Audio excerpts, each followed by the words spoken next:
Well, in this brief video, I'm going to provide an introduction and an overview to the subject of economics. Economics is actually considered to be a social science, so it's a study of essentially people, but more specifically, economics is the study of how people actually allocate their limited resources in an attempt to satisfy their unlimited wants. Now, we all have obviously certain resources at our disposal. We have certain financial resources. We have resources in terms of our time and our talent as well as energy. And we use those resources to varying degrees to accomplish individual objectives. But we also do so in an attempt to satisfy the wants that we have.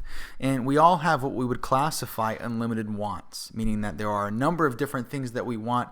And unfortunately, we don't have the resources necessary to fulfill all of those different wants. And so that requires us to make choices.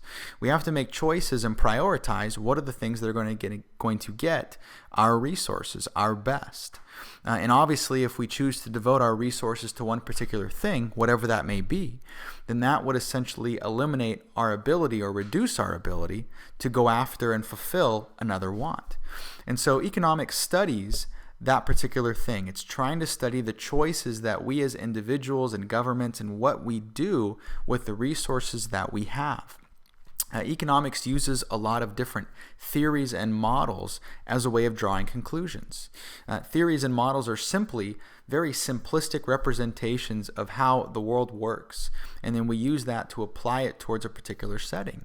So we may look at the different variables that influence price and try and draw conclusions based upon that so that we can apply that in a certain setting. Now, economics can be divided into two separate categories for the purpose of studying them, and that is macroeconomics and microeconomics. Now, macroeconomics is simply the study of the behavior of the economy as a whole. You're looking at the big picture, kind of 30,000 feet, bird's eye view, and trying to understand how the economy behaves and ultimately what the condition of the economy is as a whole. So you would look at things what are known as in aggregate, meaning in total, the sum of smaller parts, if you will. And aggregates include things like the inflation rate, include things like national unemployment, and also include the gross domestic product, which is the total dollar value of goods and services produced by an economy over a given period of time, usually on an annual basis. Now, microeconomics is very similar, but instead of looking at things from kind of a 30,000 foot view, looking at the economy as a whole, we're going to drill down more specifically and look at the smaller components that make up that larger economy. So with microeconomics, we're really looking at the decisions that individuals, households, and businesses make. We're getting very, very specific here. We're looking at things through kind of a microscope, if you will, and trying to assess the individual decisions made by those particular groups. So we're looking at things on a smaller scale. This can include anything from how a student may decide how to allocate their time spent studying.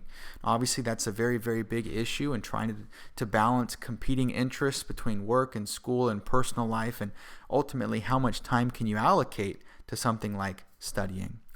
A family's choice to purchase a new vehicle would be a microeconomic matter because, once again, it's a decision made on the individual level, on a household level. One of the things I should mention is that with economics, we're not necessarily just studying how people think. That's not necessarily a concern here, but we're studying the actual behavior, the action. Because as many marketers know with various focus groups and surveys and different things is that people will often think one way but do something completely different. There is not necessarily a consistency between what people will say and what ultimately they do. And so we're focusing more on the actual behavior, not the thoughts that go along with that, because those might not be consistent. But we're focusing on the actions and the behavior because those are much more difficult or much more easy to assess versus the way people think. We're looking more at actions here. Now, one important thing to note as well is that macro and microeconomics are interrelated. Even though we separate them for the purpose of studying them individually, they are very much so intertwined. Okay, and an example of this is when you look at macro and microeconomic factors. Microeconomics, obviously, we're talking about smaller scale decisions made by individuals, households, and businesses. But if you add up all of the individual spending patterns and habits of individual consumers and households, ultimately you get to spending on a national type level. And so microeconomics really is a small part, but added together gets to macroeconomics. If individual households and individual consumers don't spend money, then that essentially affects unemployment, because businesses will not have demand for their goods and services because individual spending is low. They in turn are forced to lay off workers, obviously, because they don't necessarily need that type of capacity if there's no demand.